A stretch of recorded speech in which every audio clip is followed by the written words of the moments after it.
السلام عليكم ورحمة الله وبركاته. جبال ازيكم عاملين ايه؟ احنا كده عاملين جولة في شارع المنية، اخر شارع المنية مع ميدان الساعة. شايفين الازدحام الشديد، ازدحام كده يعني رهيب.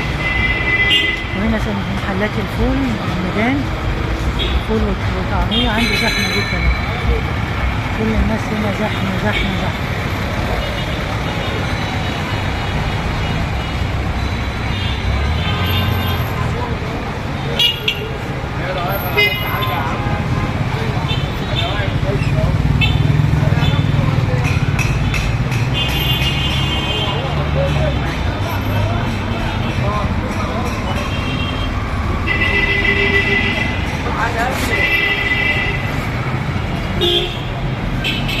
طبعا معروف ان شارع المنية كله محلات تجارية بكل حاجة بقى، ملابس وشوزات ونظارات. هنا شناب النظارات هنا بسعر رخيص عن لو هي هتشتريها من محل نظارات.